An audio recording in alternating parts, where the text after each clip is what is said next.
Yo guys, the other week I entered my first 48-hour game jam. Okay, it wasn't my first. My actual first was at the end of 2016 for the Let 'em Dare 37 game jam, in which I submitted Super Haystack Challenge. Download link is in the description. But I've always been curious to know what it would be like to create a game within a team of strangers. So today, I want to talk about that experience with you. And for those of you who are unfamiliar, a 48-hour game jam is a competition in which you by yourself or on a team have 48 hours to make a fully playable game. Then at the end of that 48 hours, you release that game. And depending on the competition host, you can actually win some prizes. But for this game jam called the Global Game Jam, there are no prizes. You just do it for fun. So let's get into this adventure. So Global Game Jam is put on by Unity 3D. Yes, the game engine Unity 3D. They set up hundreds, if not thousands, of official jam locations all around the world. And the idea is that in order to be eligible, you have to participate from one of those locations,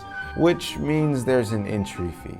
Or at least I had to pay one. Walking into it, I had no idea what I would find. But to be honest, I was kind of expecting maybe 15 to 20 people. But oh no. To my surprise, I think there was over 100 or something people that showed up. I didn't even think that many people in my city were even down with the game development. Anywho, part of the entry cost covered 2 meals a day. When I first got there, they were serving pizza, and this was the first game jam activity. But after dinner, we all gathered into a theater room and watched some pretty strange pre-global game jam videos.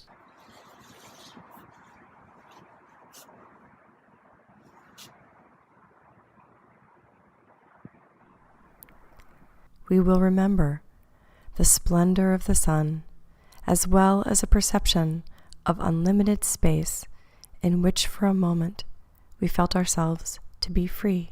Or at least I didn't understand them. Maybe because it was my first global game jam and so the references went right over my head. But I digress. Eventually, they revealed the theme, and it was transmission. They then dismissed us to brainstorm some game ideas to pitch in order to build a team. Now see, the thing about game jams is that they give you a theme at the very start of the timer to help make sure that you're making a game within the competition time. If your game doesn't somehow incorporate the theme, you've either cheated or you're really bad with creative integration. Either way, don't be that person. Having done a 48-hour game jam in the past, the number one thing that I learned is that you want to build your core game features around what you currently know and save all experimental ideas for your polishing. That way, you don't burn through half of your jam time on Stack Overflow on YouTube, leaving no time to polish your game, if you even finish it, that is. So here was my game idea. It was going to be a simple survivor RTS game. You start with the main power hub and you place down transmission towers that has to be in range of either another tower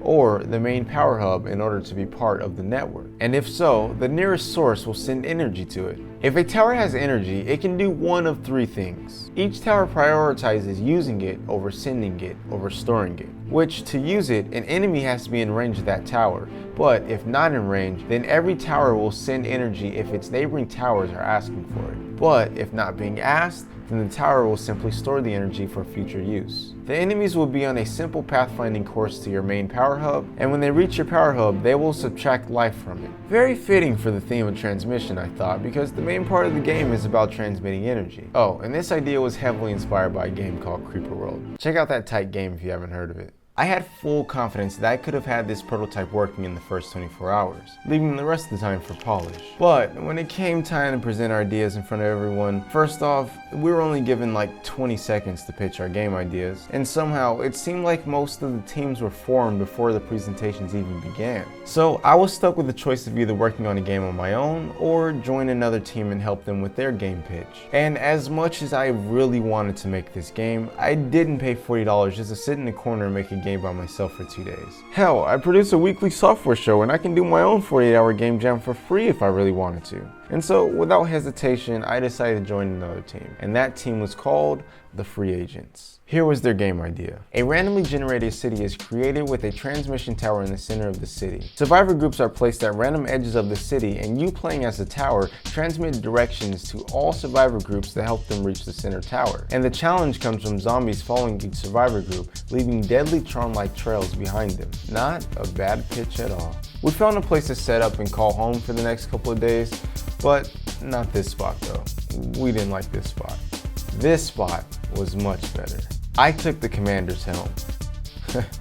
not really, but I enjoyed teasing everyone with that line. We set up our sleeping stations, then got to work on ironing out the details for this project. How features would work, who would do what, plan Bs, those type of things.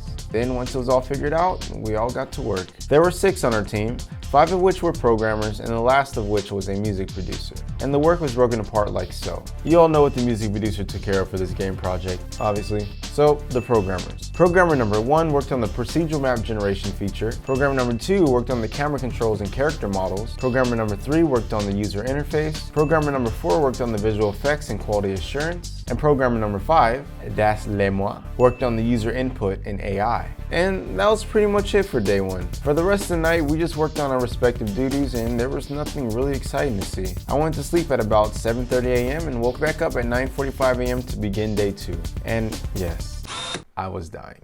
Day 2, we started off with a little breakfast. They served Spanish eggs, sausage, and potatoes, and it was pretty good. But then we got right back to work and finally had some stuff to show. My contribution was working like a charm. Everything was responding perfectly, behaving as expected, until I linked my features with other team features. It completely broke and it cost me hours to find out why it broke. And if you're curious to know what happened, my entire feature was based on raycasting, and the raycasts were going right under all colliders, returning no collisions. And when I received the first version of the procedural map, it was different than what I was testing my raycast feature on. Just one of those small yet very important details that go uncommunicated when working with a team.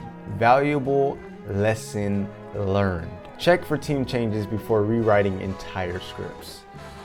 The rest of the day was pretty straightforward. We all worked on our respective features with the only break for dinner. They were serving 7-Up and Gamer Grub Boost Your Brain performance snacks for the die-hard gamers that we were.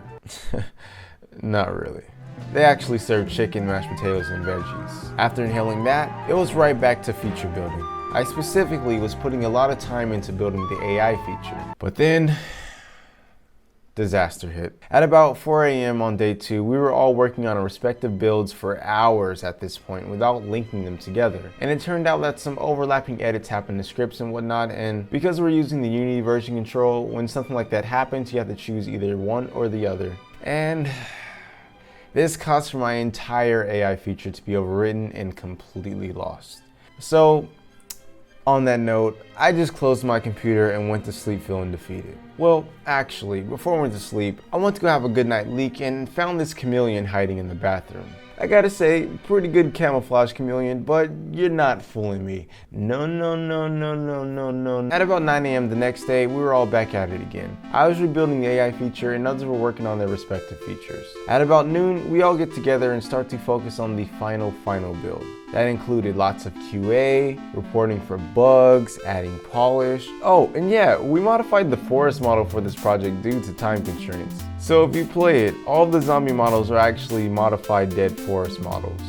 I guess Forrest didn't have a good post-career. 5 o'clock rolls around and it was time to put our game onto a flash drive and demo it. Now, here is our completed game. As explained in the beginning, you start off with X amount of survivors randomly placed in a randomly generated city.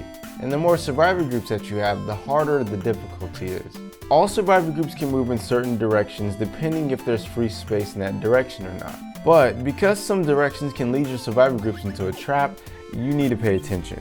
Your objective is to lead as many survivor groups as possible into the center where the transmission tower is. And the challenge comes from multitasking these survivor groups and avoiding zombie trails. Our global game jam set up a little playroom for all the demos to be showcased, and I was pretty impressed.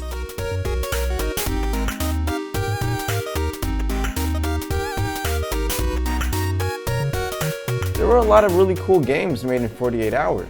A couple of people came over to play our game, which was a pretty cool thing to watch, and to talk to them about the game we made over 2 days. And after about maybe 45 to 60 minutes of this, we headed back to our space to begin packing up and head home. And just like that, it was pretty much over. A little more anticlimactic than I was expecting. Although they did bring us back into the theater room and gave us each 10 seconds to talk about our game. I kinda wish they used the demo room time instead for presentations, especially when I could have downloaded any of the games made and played them on my own time. I was really interested to hear teams talk about the ups and downs of making their games. But you know, all in all, I enjoyed the experience. It gave me a great opportunity to meet 5 really talented individuals and make a game with them in 48 hours.